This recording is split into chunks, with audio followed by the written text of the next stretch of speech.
and welcome back to another installment of the Mind Management Mentors podcast. If it's in the mind, it can be managed.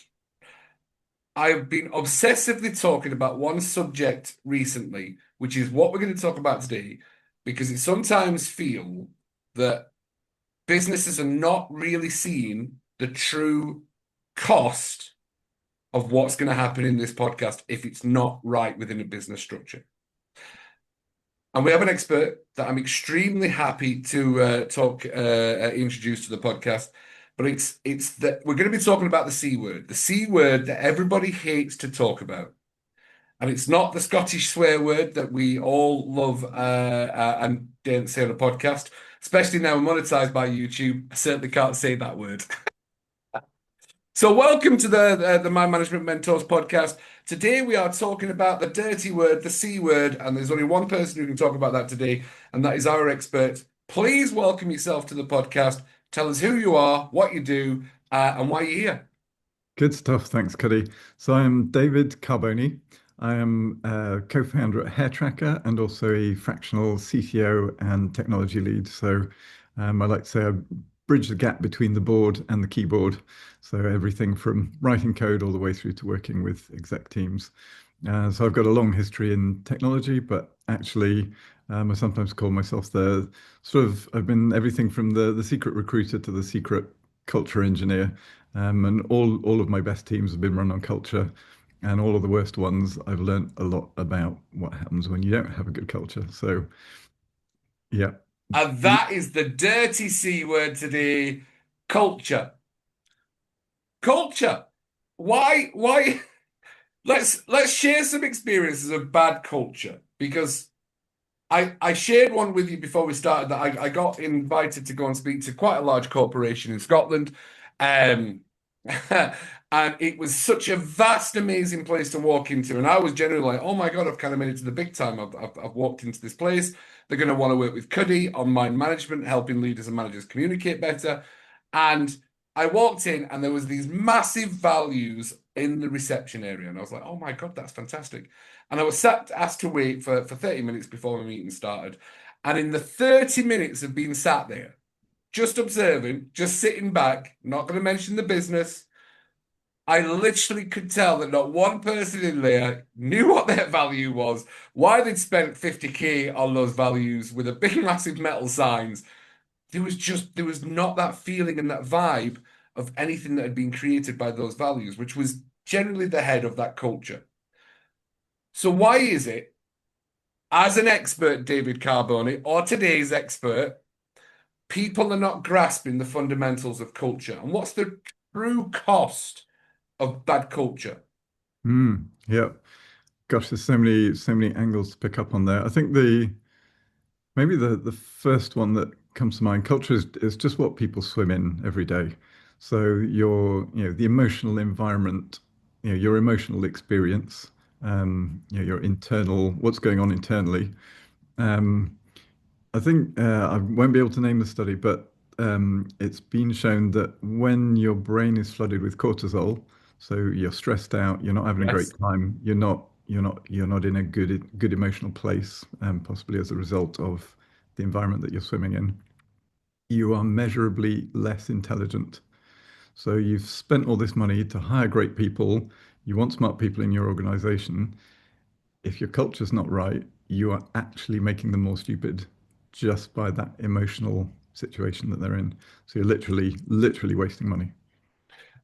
I mean, and that's because I've seen a lot of business, and there's a lot of money gets thrown around, and then there's no actual return on that investment. To be fair, because there's so Mhm. many new things coming out. I mean, I was down at a business expo, and there was 1,001 things that says that this is what's going to give a solution to your business. So for businesses and HR managers and operations teams, it must be mind-boggling for when money's tight, where do they spend money on? Especially, I mean, we're filming this in 2025, but 2026 is coming up, depending on what year you've watched this podcast.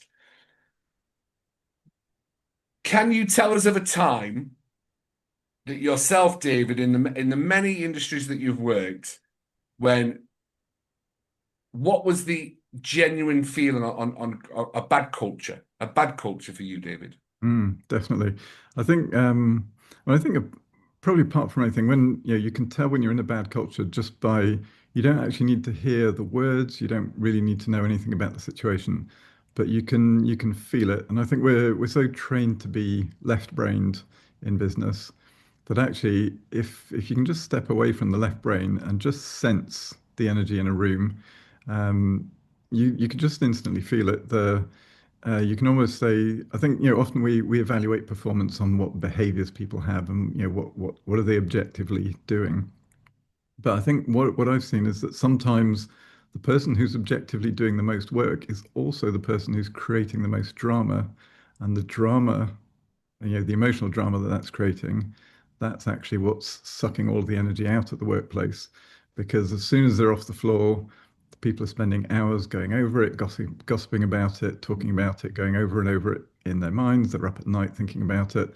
There's all of these kind of knock-on effects. So something I was thinking about, in fact, just this morning was the idea that if you want to evaluate how well the team is doing, could you look not just at the behaviors, not just at the output, but actually could you just look at your team and go, where do I see the drama? Like, where is there an emotional charge in this room? Where's that coming from?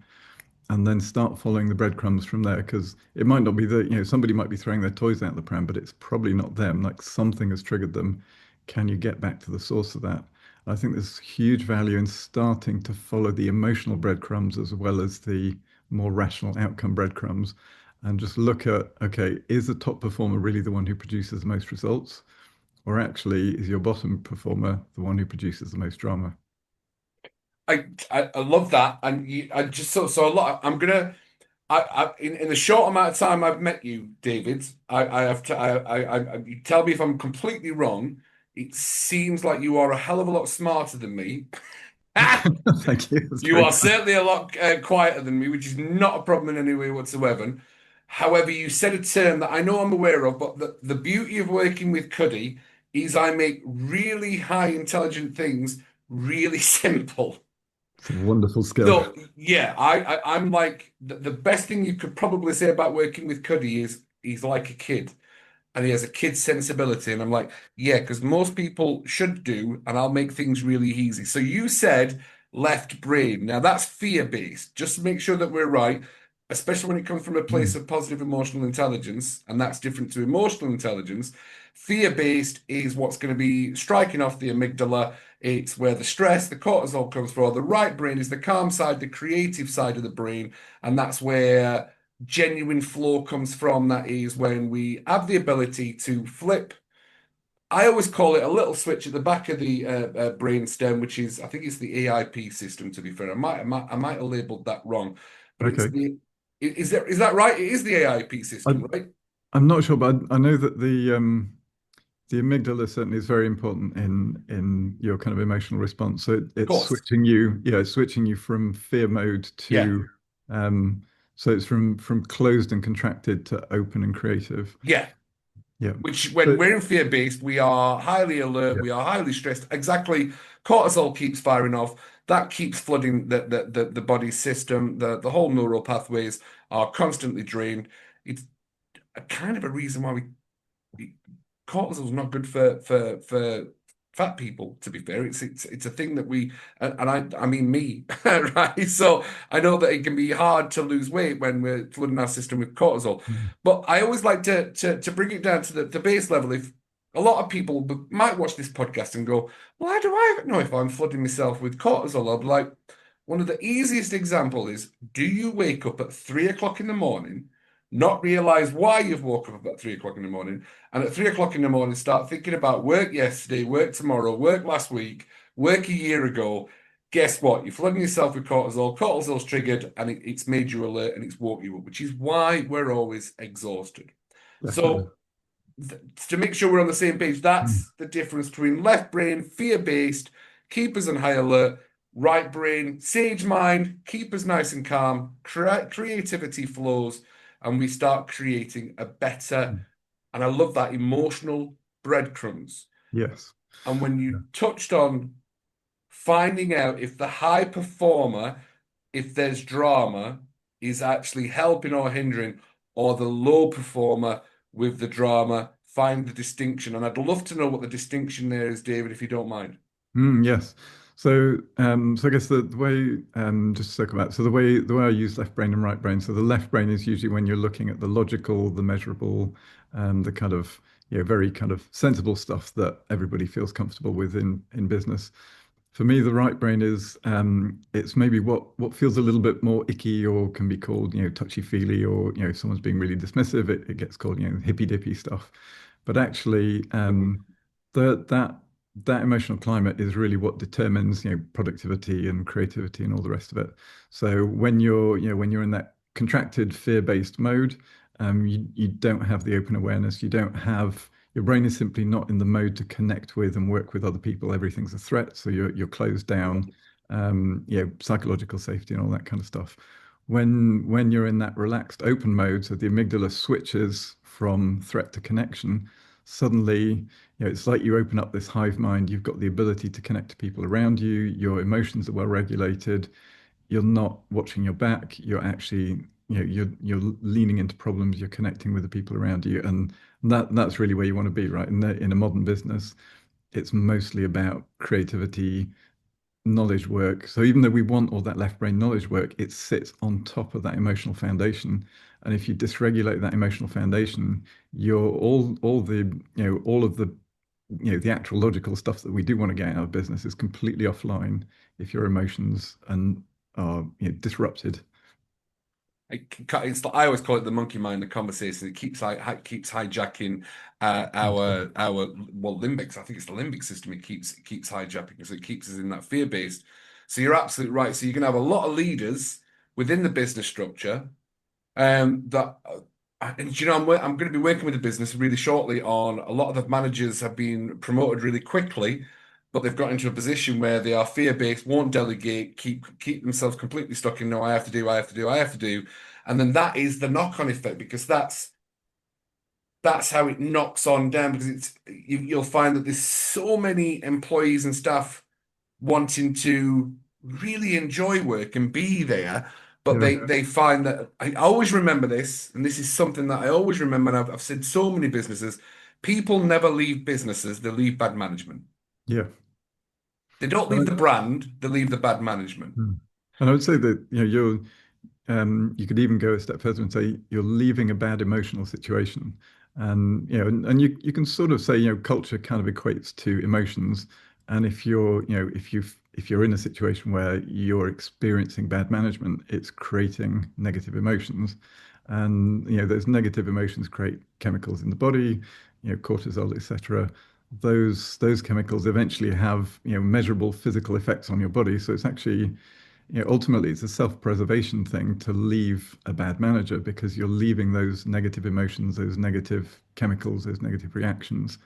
I seem to remember from many years ago a study that said if you hate your job, it is more damaging to your physical health than smoking 10 cigarettes a day. And and I think that's something that companies are going to start, it's going to start getting on the radar, where if you are damaging people's physical health through the experience that they have of work, then that is a problem, and that's a problem that companies need to sit up and address. Because that leads us into, because it's touchy-feely, and I've worked with a business coach, and they always ask you the same question. It's not a problem with touchy-feely, Cuddy, but businesses just need to know where their money's going. Because a lot of the times, when it's touchy-feely, emotional side and happiness, they say you can't really put a value on that. And I always sit there, or when I'm talking to the big honchos within the business, and I go, well, actually, what's your presenteeism like? What's your absenteeism like? What is the smiles around the business? How many times does somebody come and say thank you to the manager or the leadership? Because that's your true sign of culture. I mean, that to Absolutely. me, this Yep. is really basics of culture. Mhm. Definitely. And I think the hardest thing to manage to measure is the thing that didn't happen. So, for example, you've got a room, you've got a team, they don't feel safe, no one's going to speak up. So all of the value that's in that team is shut down. And I've seen this, and it can be as easy as one person walks in the room or that person walks out of the room. Like the temperature in that team changes in seconds. And the value that flows in that team when they feel safe is just night and day from the value. Yeah, everything's just shut down and not flowing when they don't feel safe. So the so as well as as well as the question of what am I getting or what's coming through, the other question is what am I not getting when if the culture is poor, if people feel shut down, if they don't feel safe, if they're not contributing or just not able to contribute, how much value is being lost when the culture's not right. And actually, to me, the if you're thinking about where's the money going, actually the cost of culture is very, very low. It's actually the cost of it's more than anything, it's the cost of your own personal development. So as a leader, as a manager, can you become a more human, a better version of yourself? Because that's what's going to bring your people online, and that's what's going to encourage the value to come out. And that in itself is quite emotionally costly for someone who's in a leadership position to sort of look at themselves and do that work on themselves. But actually, in terms of what it costs the business, if your management and your leadership are showing up as well-rounded, mature, kind human beings who absolutely care about the goals but also care about the people, the amount of energy that releases is just phenomenally valuable. So so it doesn't take initiatives. It certainly doesn't take pool tables and beanbags. It's really, can you show up as a better leader and set the standards for how we are as a group, how do we interact, how do we treat each other, what are the things that we believe about each other? Do we believe each other are competent? Do we believe each other can learn and get better? Do we believe in the value of conflict because it brings out the best in of all the brains? All of these things fit together. And I think the value equation is it's so obvious that to me I sometimes despair of trying to measure it because I know that some things just can't be measured. Like you can't measure how much you love your spouse or partner, but you know that the way you behave around them, the environment you create in the home has an absolutely total effect on your life experience. I think that was, by the way, that's what we'll breach on this as well because, and I've not, I worked at Royal Caribbean and I always felt like there was a healthy conflict Mm. sometimes. But I remember when I worked with certain, there's always one that pops up. We always remember that one person that was an absolute, look, the nicest way I can say it is butt munch, to be fair. Just never going to change, horrible human being. Never really understood how that person kept getting employed by Royal Caribbean, and still is. By the way, from what I heard from some of my friends, and I would always ask, is he still doing this? Yeah, still does that. Oh Mm. my God. So, what is healthy conflict? What is healthy Mm. conflict? And how can you identify that so we understand that that is actually quite productive and conducive to a good environment? Yeah. So actually, just connected to that, so to circle back, thinking that this person is still employed, the business has no way of measuring that this person is a low performer or the cost of this person to the business, and they're presumably causing lots of unhealthy conflict, which is um, detracting value from the business. For me, the healthy conflict. So I go back to the first ever startup I worked in. Um, we had this wonderful situation. So I was leading the technology delivery. I had two guys on my team, and we could literally argue ourselves, blue in the face for 4 hours, come out with huge smiles on our faces, feeling extremely productive. And I think that was one of my first experiences where I was like, wow, this conflict stuff is brilliant. Like, we disagree, we can. So I think one of the key principles I brought from that is when you can really argue about what is right rather than who is right. And I think that's a famous quote, so I won't try and claim credit for it. But and what I would notice, and what I've noticed in other situations, when somebody walks into the room where the argument is about who's right, then everything shuts down. But as soon as that energy goes away and you're just talking about what's right, you can have a proper Barney about stuff, and it feels really good. Because all you're trying to do is, everyone cares about the outcome. Everyone cares about making the best product, the best whatever it is you're trying to do. And so it just becomes really fun to argue about it until you can all get on the same page and get the benefit of everyone's brains. So I think that's the version of healthy conflict when you're maybe arguing about the thing that you're trying to do. And the version of healthy conflict, I think, when it's more personal, when it's between people. I always go to there's a guy called Marshall Rosen, quite famous, talks about nonviolent communication, which I just think is a wonderful word. And what I've taken from his work, and I've read the book 3 times because it's so simple, it's almost impossible to get it the first time. And what I've got from it is that when you can separate the story that you're making up in your head about someone Yeah. from the observable facts and understand that it's not that they're a bad person, it's that I'm having a reaction to something. And it's almost miraculous the way it transforms conflict. So instead of saying, you're pissing me off because you're just a really annoying person right now, you can say, do you know what? When this thing happened, or when you said that, I felt threatened. And the difference between those two statements, one is going to take you straight into defensiveness and you've instantly lost the value of the conflict. The other one says, I want you to be able to, like, I'm giving you the gift of being able to see inside me and understand my experience. And now I'm not just an angry person who's a problem to you. Now I'm someone who's having an experience that you can empathize with, and we can talk about that experience. And I'd absolutely recommend reading the book because there's a lot more to it. But when you can have healthy conflict like that, where you're able to stand back a little bit from your experience, look at what's going on inside you, point to the observable external facts that generated that reaction. Sometimes, maybe I'm just annoyed because my partner left the top off the toothpaste, and maybe that's my problem. Or maybe the other person wasn't aware of how they affected me, or maybe the other person just had no idea that that was what was going on for me. And giving someone that insight and that information about what's going on emotionally inside you instantly transforms conflict into something that we can actually talk about. Because very quickly it's like, oh, I didn't realize that that was bothering you, or I didn't realize that just because I said that, you came to this other conclusion, and actually that's not what's going on here. Let me help you understand what I actually intended.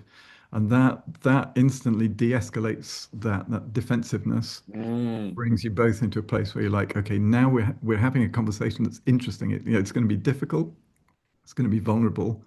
It certainly takes quite a lot of courage, and I thought, and often that personal development comes down to that ability to be vulnerable, that ability to be courageous. But when you can do that and you can have those healthy conversations, and I know, like, I've had these conversations with my partner Tracy quite a lot, where we have quite a strong disagreement, but we're able to get to this point of not just talking about how the other person should change, but talking about our own experience. And suddenly we're like, oh, I had no idea that meant that to you. Like, that's not what I meant. Or, here's what's really going on. Or, I just didn't realize you were having that reaction. And it's the insights and the progress you can make through healthy conflict are just brilliant, because it's really hard at the time, but you come out the other side going, wow, like, I'm really pleased we had that argument, because I feel like I've learned something. I know you better, and I actually care about you more. What's the book called? 'Cause that sounds fascinating. I think Yeah. I've read something quite similar somewhere else, but what's the name of the Mm. book? It's nonviolent communication, and I think it should be recommended reading for anyone dealing with human beings.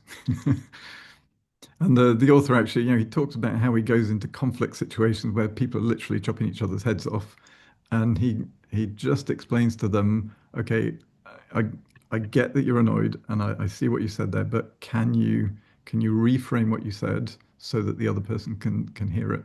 And at first it seems incredibly subtle, but once you get it, it's like, wow, that's brilliant, because you're moving from defensiveness to actually having a difficult conversation that's productive.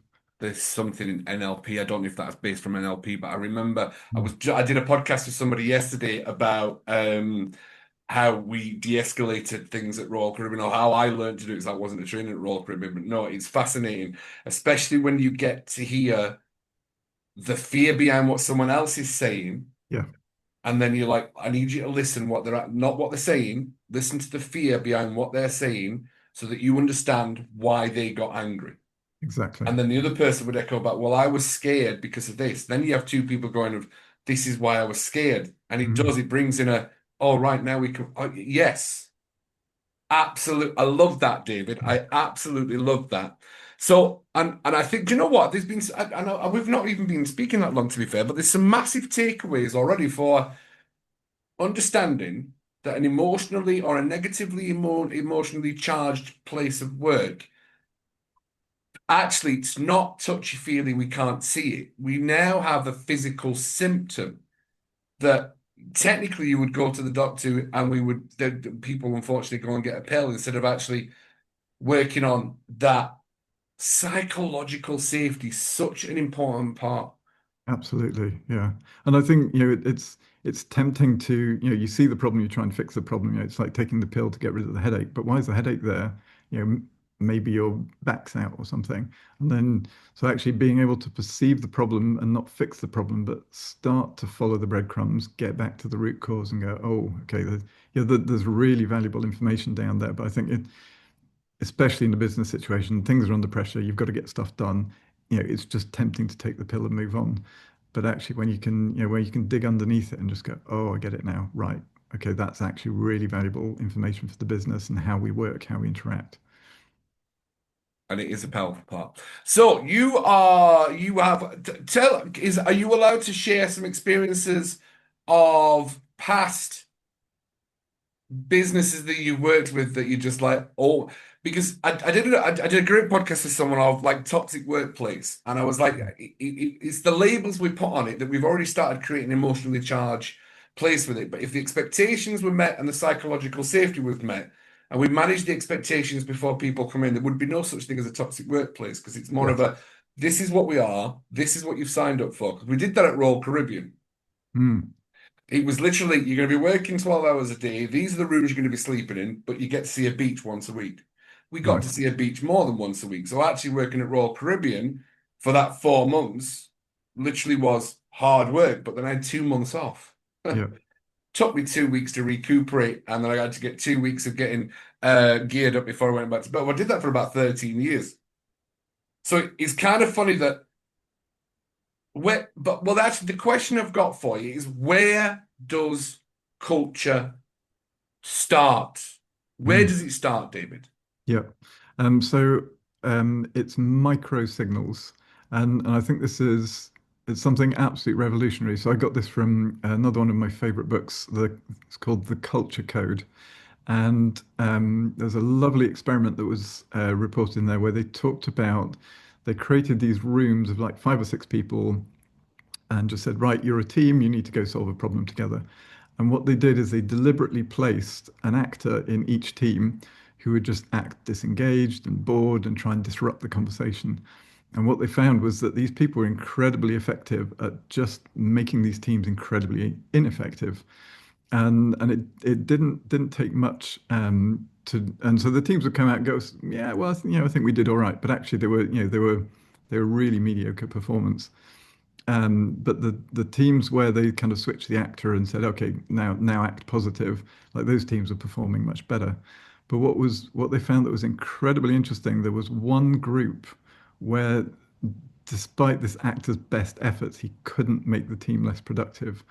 And it was absolutely fascinating group because there was no one in that group who looked like what we might assume a leader looks like. So there's no one kind of taking charge. There was no one sort of, doing all the leaderly things that we think we should do.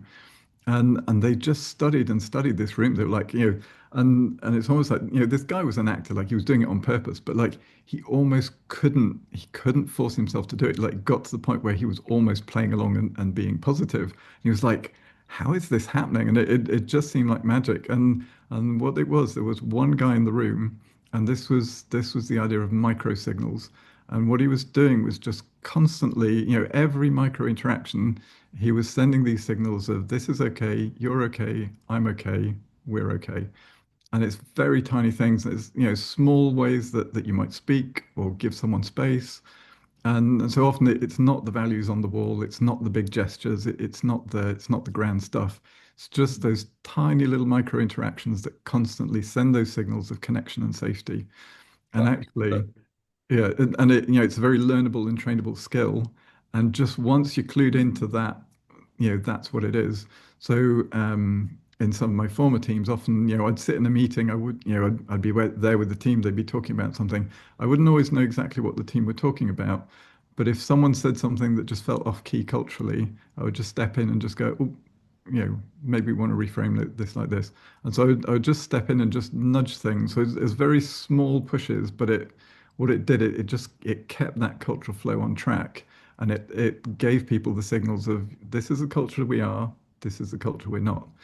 And ups and downs in that team, but broadly speaking, a lot of people had a really good experience in that team. I'm still friends with quite a few of them actually, which is for me has never happened before with the work situation.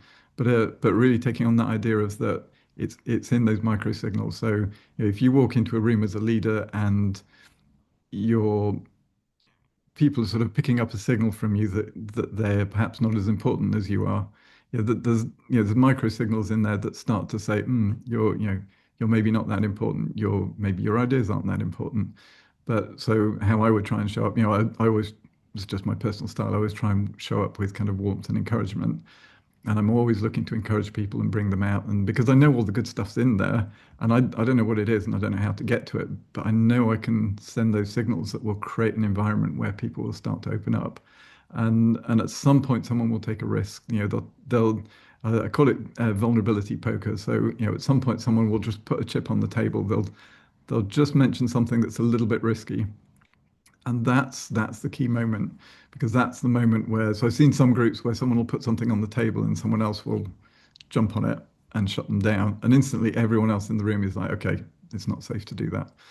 But when someone just, because there'll be one person who goes first, someone who's a little bit more courageous than the rest, when they put that chip on the table, you go straight to it and you encourage it, you give it space, you don't place any threat around it. You're like, that's great, tell me more. And then that says to everyone else in the room, it's safe for you too. So then the next person puts something on the table, the next person puts something on the table. And before you know it, people are actually playing together. So it's really, it's there are those very small critical moments when you instantly send that signal that says this is safe or this is not safe. And I Yeah. think, and there's so many forces of habit, like we've all been in situations that are not ideal, and we pick up habits from those situations. But there's a kind of unlearning that you have to do once you start noticing these things, and you're like, those are the key moments. Those are the signals of safety that is going to get a team on board. That's going to create an environment where people will show up, and the value is going to start to flow. It's almost like starting. I was going to say it's almost like starting a fusion reactor, and where the thing's kind of cold and dead. There's not a lot going on, but just at some point, somebody will offer up a spark, and if you can catch that spark and give it more energy and more energy and more energy, suddenly everyone else starts chiming in, and the whole thing is, it's like this self-sustaining reaction. Now it's very easy to shut that down because you just pour in some cold water and everybody just vanishes. But so long as you're aware of how to curate that system of people, and vulnerability and connection, and I know that sounds touchy-feely, but it's just fundamental. And every time I've seen that work, the teams are like, 2 times, 5 times, 10 times more productive than, and sometimes I'm on the side of a team, I'm not leading a team, but I'll watch these situations where everyone's shut down, nothing's happening, all the cameras are off on Zoom, you can just feel that like nobody's willing to take that risk because no one's curating that, or almost that kind of energetic emotional reaction that then brings all the brains online. I love it. It's something I learned years ago, and it was Ericksonian language from hypnotherapy, and it was something that I learned. I'm a big believer in language and communication will see any business thrive if you know how to communicate with the person in front of you. And Right. there was one thing that I always did after I learned this about what I don't, it must be 20 years ago now. And it was my opening sentence to anybody that came into my office, because I was the cruise director, once I'd learned this process of the power of language and communication and things like that. And it was always the sentence structure that I do now when I do cold water therapy. And I always say, oh, just come in, allow yourself to get comfy and just enjoy yourself. Brilliant. Just a throwaway comment. Yeah. And the comment is allow yourself to get comfy. Just in a simple language, when you say allow, subconsciously, that little micro communication has let them know they are allowed to do whatever they need to feel do. Brilliant. And it was completely subliminal. It was just, oh, allow yourself to come in, allow yourself to sit down, and we'll get started in about 5 minutes. Perfect. Then they never Fantastic. had to ask. They never had to say, "Oh, is this where I'm sitting? Or is this where you want me?" So we Mm. we, we deleted 5 minutes of the anger, the frustration, the confusion, just in that one simple sentence structure. Hey, how you doing? Allow yourself to come in. Just allow yourself to sit down, and we'll get started in 5 minutes. I think that's absolutely brilliant. And I think that, we are, we're social beings, right? You walk into a situation, you don't know what the rules are, there's a lot of anxiety about that. You're not sure whether it's safe yet. Mm. But if the first signal that someone gives you is this is safe, it's fine, I'm going to give you a feel of the rules, you're allowed to be you. It's one of my big things, like it's okay to be you. Yeah, And once someone is like, oh, it's okay to be me, great. Okay, well, let me bring out who I am then. And to me, I'm like brilliant because I've got a team full of individuals who all have different skills. If I can draw those out and weave them together, then you've got much more value, more than the sum of its parts. I love it. Right. So, what's three things a business could do to change their culture tomorrow? Tomorrow. Mm, They're going to watch this podcast. They're going to say, do you know what? I've not got enough time to bring David in or Cuddy. What is it they can do tomorrow to make an instant change to their culture? Three mm. things. So the number one first thing that comes to mind, which for me was absolutely genius, and it was almost a throwaway thing. So I was CTO, Chief Technology Officer, hiring, building this team. So we would run in 2 week cycles that we called sprints, and at the end of every 2 weeks, we get the whole team together for a review. And so the review session was right. Everybody get on a call. Let's talk about, we used to call it mad, sad, glad is one form of these reviews. So, what made you mad over the last couple of weeks? What made you sad? And what made you happy? And all I did, I just thought to myself, do you know what? I think one of the most powerful energies, and I think they've measured this in the brain actually, is gratitude. So I said, I just want to add one column to this board. So I'm going to go mad, sad, glad, and thank yous. And what would happen is, I hope it's okay to say this, but I used to say it was a bit of a BMW session, so bitch, moan, and whine. So you'd start off the session talking about, what made you mad, what made you sad, like you get it off your chest. Yeah. And once you've kind of vented that stuff out and everyone's kind of, validated or agreed or, talked about it, then you start moving into actually what went well. So now you're in the recovery phase. You're talking about actually here were the good things that happened. And then that final note was gratitude. So and so, you stuck up for me, or you pitched in when I was really stuck, or thank you for that piece of work. It's made what I was doing so much easier. And what would happen is you'd go down the curve, through all the bad stuff. You'd come up to what went well, and then you'd end on this incredibly high note of gratitude. And sometimes I'd be like moved to tears by just hearing, especially in the hard weeks when people would stick up for each other. Um, it was just really beautiful to the energy that generated, and it's not hard to do. Logically, you just stick an extra column on the board and you get people to do it. But you also have to have the emotional skills to receive that. So the person who's actually chairing that meeting needs to be someone where, as people start expressing that gratitude, you are encouraging that and making sure that it is received and welcomed. Because there's nothing worse than somebody taking the risk to express gratitude and then it getting shut down. So I think that's where there's a practical piece, which is do the thing, but the other piece is, okay, have I developed the skills to hold this space?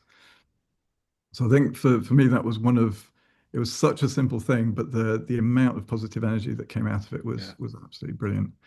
The second thing I would say is, and this is really strong for me, because it was only probably, it took me about 10, 15 years to notice this. So I'd been through a bunch of projects where by accident we created a great culture. Like the team absolutely loved each other.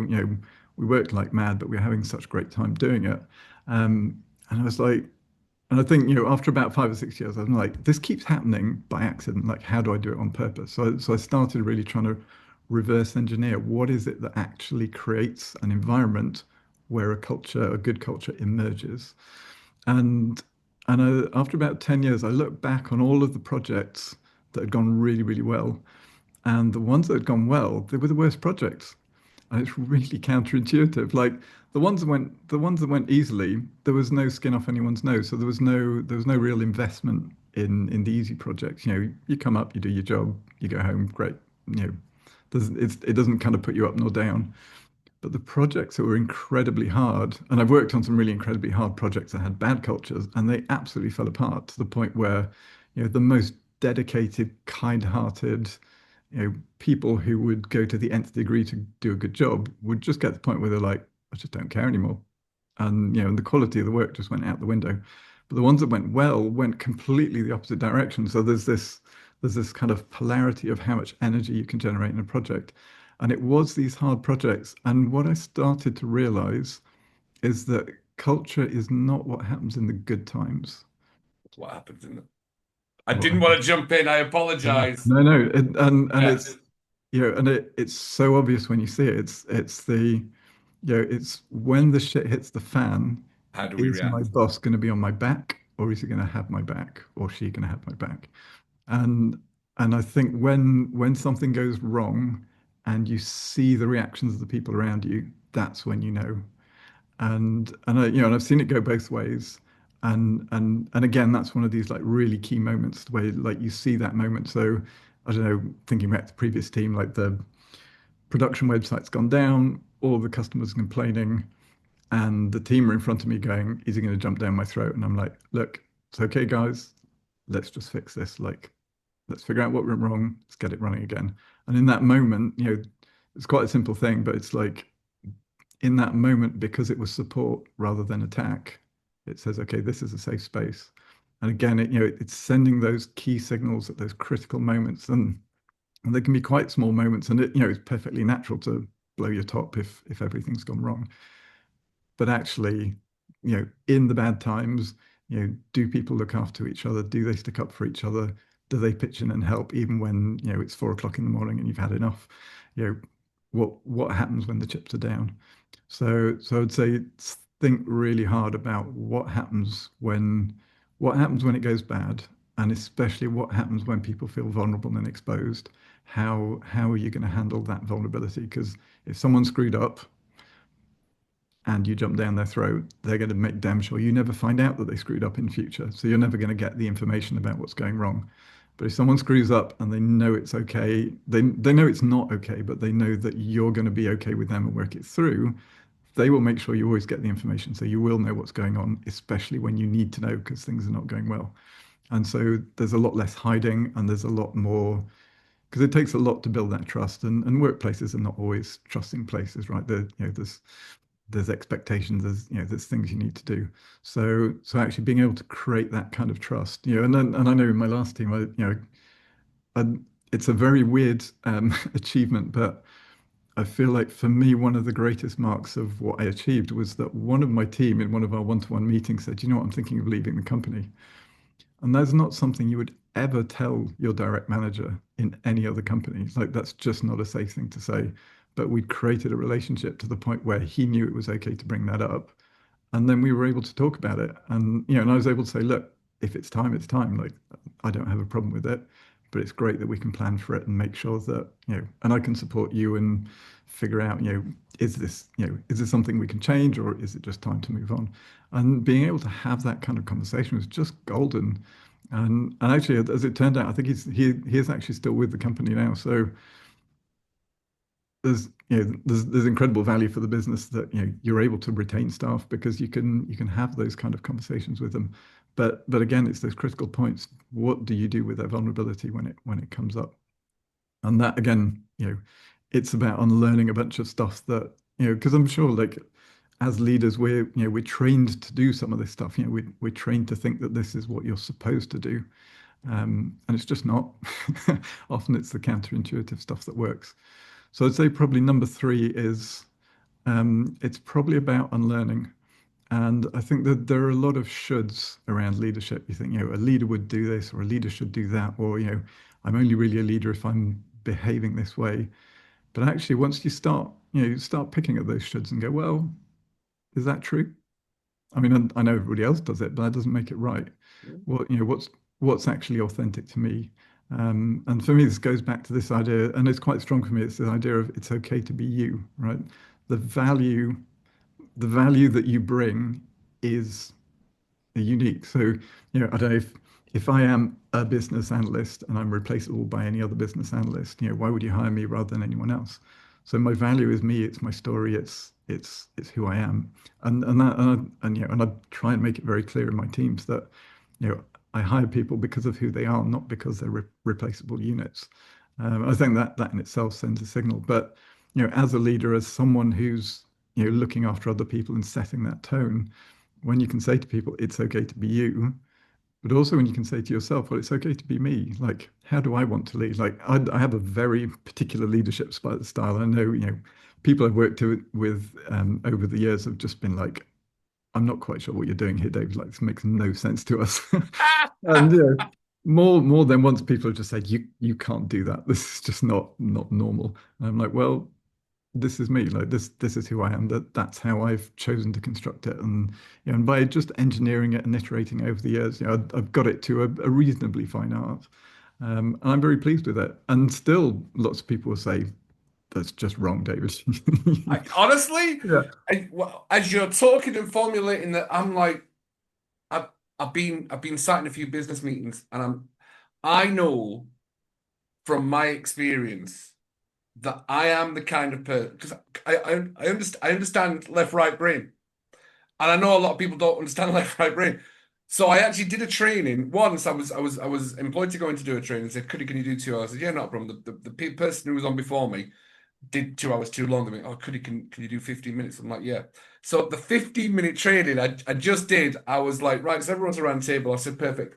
I said, what we're going to do for the final experience is, can you just tell that person why you like working with them? And they were like, Brilliant. what? I'm like, just tell. I said, we're going to zigzag all the way up to the 12 different employees. By the third or fourth employee, the owner of the business was starting to choke up because they've been driving around in vans going, "Oh, you're a wanker," or "This has been a problem," or "This has not been working for me. This has not been working for me." Then they get angry when they're on the tools in the business going, da da da da da da. "Oh, well, you did that wrong. There's a snag wrong. There's this wrong." Right. So, so the left side all day. I just finished the 5-minute training, the 15-minute training, and they all went through. "Oh, I really enjoyed what you did for me last Thursday. Oh, and I like the fact that we like the same music." And we just went through the whole business, and I was like, "All right, that's my 15 minutes done." And the owner of the business came back and went, "I've never seen that before." Yeah. I'm like, "Yeah, no, it's just about being nice. It's about where everybody knows what everyone's done wrong. None of us need that. We need to know what we've done right so that we can encourage more right, so that there's less of the again. It's sometimes, and I'll be honest, David. It's sometimes I forget why I've done the things I've done, but it comes back to that. I know how to create psychological safety. A lot of people say, "Why do I always feel calm running?" And because of the learning process and the learning journeys we've gone on, I've forgotten that that was the core training that I had probably 20 years ago is create psychological safety. Yeah. Yeah. And it was a phenomenal, and I'm actually thinking about doing it. I've got something coming up next week. And I'm like, I'm going to do that again. We're going to do this, because I've been sitting in business meetings where I'm part of a team and I'm just sitting there and I'm going, I don't know about you, but I can hear when people are blaming each other. It's just, Mm. it's like probably a common language. And I'm just sat there and I'm going, well, there's no point me saying stop blaming someone else. Although I do sometimes with a passive aggressive comedy joke, which I know is probably very passive aggressive. But I hold my hands up. So I have started going, I always find that if we look for this, we might move away from that. Mm. Oh yeah, that makes total sense. Right, should we do that or that? I'm like, so I have to get them. I have to be, or I have been recently going through a process of, right, how can I get them back to away from the fear side into this side? Because language and blaming is, do you know what? We're going to come all the way back to the beginning of the podcast. Blaming and pointing fingers are your emotional breadcrumbs. Boom, mic drop, Yeah. coming straight back to what David said at the beginning. And Exactly. that Yeah. is a really powerful podcast, mate. David, it's been a pleasure. Absolute pleasure. I think we've just hit the nail on the head there. I honestly, It was an absolute joy. See, if you don't mind me asking, David, why did you enjoy coming on the podcast? See what I did there? Brilliant. I mean, I think for me, um, because I've had a few really shocking work situations, and because I've just I think those situations just I think when you have a really really bad one, you know it's those scars that push you to go and say, how can this be different? Like I remember being a junior developer, and no point even mentioning the project, but it was overseas. They had people working 17, 18 hours a day, 6, 7 days a week. There was no thanks. There was no regard of any kind for the people who were trying to do impossible work. And and it was just such a poor experience that and being young and stupid as I was, because I don't think I would hire me if I met me now at that age. I was just an annoying little so and so.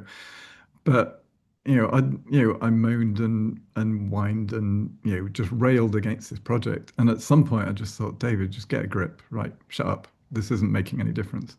Um, so I just said to myself, look, my only excuse to complain is if I choose to do better when it's my turn. And that really has just been my guiding principle. So every project, everything I've done ever since, I'm like, reverse engineer this thing. Right? I've seen how far it goes when it goes wrong. I want to see it go that far in the other direction. What can I learn every time that I can bring to the next one, bring to the next one? First I would just do it with one colleague, then eventually you're running a team, you do it with a bunch of people, gradually bet bigger and bigger. Now I'm doing it with an entire company. We're quite small to start with, but this will eventually grow into something. And it's just that determination that human flourishing is too important.